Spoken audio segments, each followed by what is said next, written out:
Les premières heures du matin du 9 janvier 2018 resteront à jamais gravées dans la mémoire de Montecito, en Californie. Cette pittoresque communauté côtière, nichée au pied des montagnes de Santa Ynez, a été frappée par une catastrophe d'une vitesse et d'une force terrifiantes, des coulées de débris dévastatrices. Ce qui avait commencé comme une nuit de forte pluie s'est rapidement transformé en cauchemar, lorsque des torrents de boue, de rochers et de débris ont déferlé sur la ville, laissant derrière eux un sillage de destruction. Les ruisseaux et rivières tranquilles qui serpentaient à travers Montecito se sont transformés en rivières en furie, débordant de leurs lits et engloutissant maisons et commerces. Le paysage idyllique de cette enclave aisée, connue pour ses résidents célèbres comme Oprah Winfrey et Ellen DeGeneres, a été défiguré au point d'être méconnaissable. Des maisons majestueuses, autrefois symboles de luxe et de tranquillité, ont été réduites en ruines, leurs fondations brisées par la seule force des coulées de débris. La végétation luxuriante qui recouvrait les contreforts a été mise à nu, laissant derrière elle un paysage marqué. Le bilan humain de la catastrophe a été lourd. 21 vies ont été tragiquement perdues, emportées par la vague implacable ou ensevelies sous des tonnes de débris. 2 personnes sont restées portées disparues, leur sort incertain au lendemain de la catastrophe. Les blessures subies par 167 autres personnes ont servi de rappel brutal de la puissance impitoyable de la fureur de la nature. Les coulées de débris n'ont pas fait de discrimination, touchant des résidents de tous horizons, laissant derrière elles une communauté aux prises avec la perte, le déplacement et la tâche ardue de la reconstruction. Le coût financier de la catastrophe a été colossal, les dommages dépassant les 167 millions de dollars.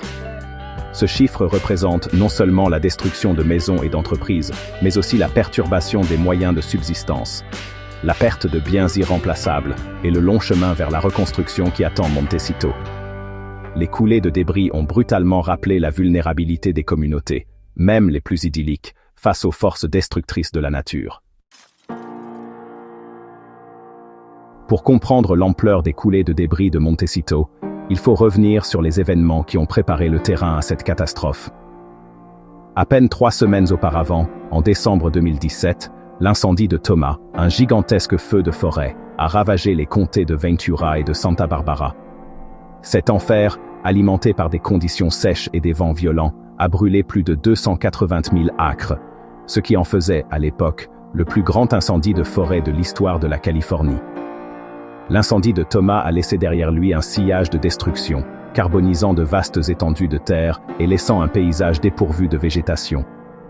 L'intensité de l'incendie était telle qu'il a brûlé si fort dans certaines zones qu'il a modifié la composition même du sol, le rendant hydrophobe, c'est-à-dire repoussant l'eau au lieu de l'absorber.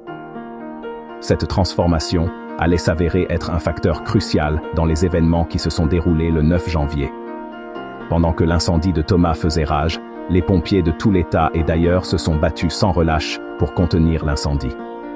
Leurs efforts, bien qu'héroïques, ont été mis à l'épreuve par l'ampleur de l'incendie et la difficulté du terrain. L'incendie a brûlé pendant des semaines, laissant derrière lui une traînée de cendres et de dévastation. Dans son sillage, l'incendie de Thomas a non seulement marqué le paysage, mais a également créé les conditions d'une catastrophe secondaire, les coulées de débris. Le lien entre les incendies de forêt et les coulées de débris est bien établi. Les incendies de forêt dépouillent les pentes de leur végétation, qui agit comme une éponge naturelle, absorbant les précipitations et maintenant le sol en place. Sans cette couverture protectrice, le sol devient plus sensible à l'érosion et au glissement de terrain.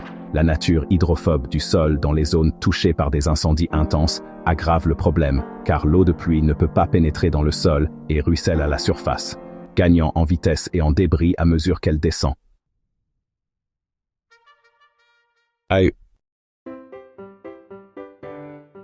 Section 4. Comprendre les facteurs en jeu. Section 5. Leçons apprises. Protéger des vies dans un climat changeant.